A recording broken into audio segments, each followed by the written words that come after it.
Sabah tubuh pasukan petugas khas noktahkan miskin tegar. Itu antara paparan dari Sabah petang ni. Laporan penuh terus bersama Rita Loises Malik di Kota Kinabalu. Silakan Rita. Ya, sahih. Sabah menubuhkan pasukan petugas khas bagi mempercepat agenda menoktahkan miskin tegar di negeri ini. Ketua Menteri Datuk Seri Panglima Haji Jinor berkata, penubuhan pasukan itu bertujuan melaksanakan gerak kerja pemutihan dan pemprofilan miskin tegar di lapangan dengan mengenal pasti status terkini Ketua Isi Rumah KIR berdasarkan log figure miskin tegar. Pasukan petugas khas itu juga bertanggungjawab menyelaras data terkini KIR dalam sistem e-Kasih bagi tujuan penyaluran bantuan berdasarkan padanan dan keperluan KIR. Sekretariat SMJ sebagai urus setia program menoktahkan miskin tegar di Sabah akan bertindak untuk menyelaras data ketua isi rumah yang berstatus miskin tegar yang telah menerima bantuan seterusnya dipadankan dengan bantuan bersesuaian. Aktiviti pemadanan dan intervensi bantuan merupakan kerjasama bersama 27 agensi pemberi bantuan di dalam program ini. Datuk Haji Ji menyatakan demikian dalam persidangan Dewan Undangan Negeri DUN di Kota Kinabalu. Ketika ini, kerajaan negeri telah membangunkan 13 indikator untuk menentukan kesahihan status miskin tegar bagi membolehkan jenis bantuan diperlukan dapat diberikan secara bersasar dan tepat.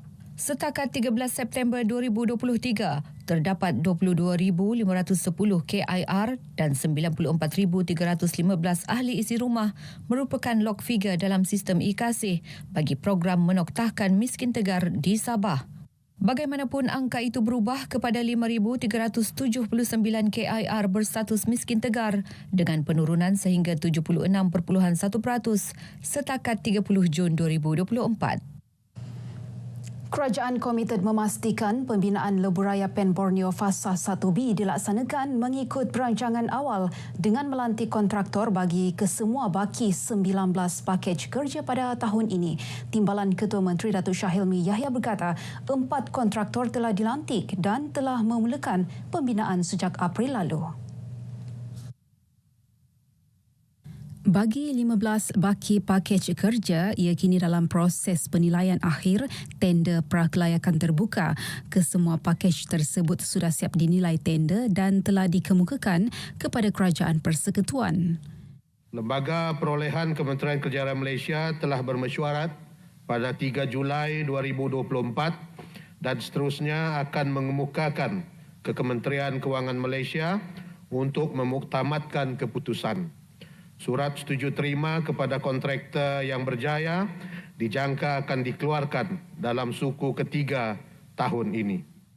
Datuk Shah Hilmi yang juga Menteri Kerja Raya menjawab soalan adun dilantik Datuk Seri Panglima Yong Teck Lee mengenai tindakan kerajaan negeri mempercepat proses tender projek Pen Borneo dalam persidangan DUN di Kota Kinabalu. Keseluruhannya terdapat 35 pakej projek Pen Borneo Sabah Fasa 1A dan 1B. Daripada jumlah itu, 4 pakej sudah siap, 15 dalam peringkat pembinaan dan 16 pakej dalam peringkat perolehan.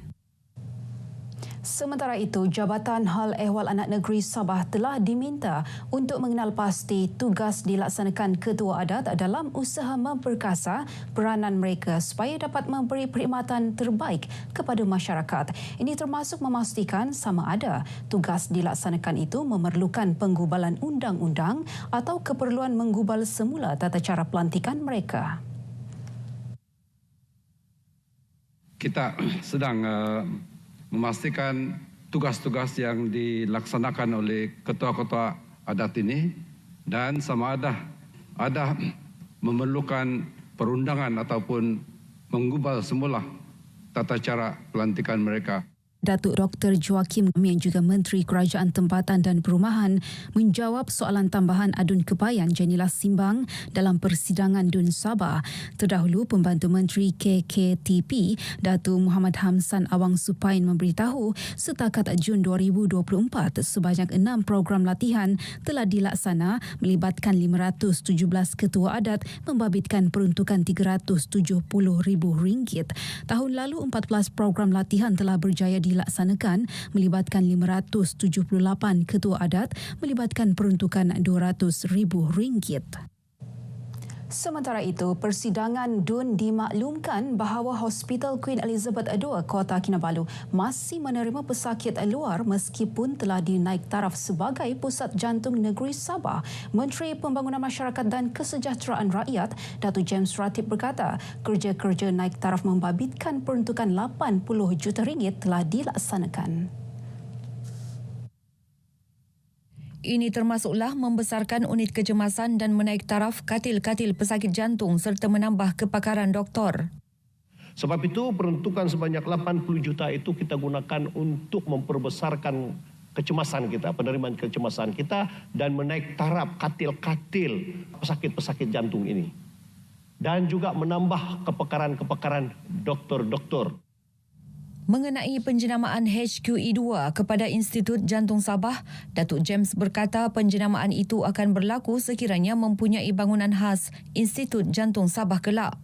Tapak pembinaan seluas 4.047 hektar bagi institut itu telah dikenal pasti berhampiran Universiti Malaysia Sabah UMS. Polis Sabah menyangkal dakwaan bahawa penjualan dadah seperti pisang goreng di negeri ini. Pesuruhjaya Polis Sabah Datuk Jawati Dikun menganggap kenyataan itu adalah keterlaluan. Tegasnya, Polis Sabah tidak pernah berputus asa menangani isu dadah dengan pelbagai langkah dan tindakan proaktif di Gembleng agar gejala dadah dapat dicegah sehingga ke akar umbi. Statistik jumlah tangkapan melibatkan kes berkaitan dadah meningkat selain berjaya mengenal pasti kaedah baharu dadah jenis syabu dijual dalam bentuk cecair di negeri ini. Jadi kalau ada berita mengatakan bahawa dadah ini dijual seperti goreng pisang di negeri Sabah, itu merupakan satu statement yang keterlaluan. Sebab kita sentiasa berusaha untuk memaksimumkan tindakan ke atas mana-mana pihak yang terlibat di dalam isu berkaitan dengan dadah. Kita tidak berhenti menangani isu ini. Datuk Jautih menegaskan demikian dalam sidang media di Ibu Pejabat Polis Kontijen IPK Sabah di Kota Kinabalu. Beliau berkata statistik Jabatan Siasatan Jenayah Narkotik JSJN bagi 6 bulan pertama tahun ini merekodkan 8,993 pesalah narkotik telah ditangkap di negeri ini dengan hasil rampasan keseluruhan 85 kg dadah. Daripada jumlah itu, sebanyak 88% telah dibuat pertuduhan di mahkamah. 10 pasukan dari 5 sekolah menengah dan 5 sekolah rendah akan berentap dalam pertandingan akhir Seni Warisan Juara Limbai 2024. Pertandingan akhir tersebut berlangsung di Pusat Kebudayaan Rumpun Bajau Sama Tuaran pada 13 Julai ini. Antara sekolah terbabit, Sekolah Kebangsaan SK Sembulan, SK Teritipan, SK Pekan Tamparuli, Sekolah Menengah Kebangsaan SMK Narinang, SMK Tambulion, SMK Pekan Telipok dan SMK Cintamata. Penerbit pertandingan Seni Warisan Juara Limbai 2024, Sarina Abdul Hamid menyatakan istimewa kali ini para peserta perlu menyampaikan keunikan koreografi dan kreativiti tarian Limbai masing-masing. Beliau menyatakan demikian semasa menjadi tetamu rancangan Kami Ba ini di studio TV RTM Kota Kinabalu. Sementara itu, Pengurus Besar Pusat Kebudayaan Persatuan Rumpun Bajau Sama Sabah, Muhammad Kamaluddin Datuk Haji Muhammad Daud memberitahu pertandingan ini mengetengahkan keunikan kebudayaan rumpun Bajau Sama di negeri ini. Rakaman pertandingan yang mengangkat martabat tarian Limbai ke persada lebih tinggi ini akan disiarkan di TV2 pada pukul 9 malam 20 Julai. Baik, setakat ini perkongsian dari negeri di bawah Bayu. Terus ikuti lebih banyak untuk lebih banyak perkembangan semasa dalam negara. Kembali bersama Sahih dari Sungai hingga Segara, Palestin pasti merdeka. Baik Rita, terima kasih.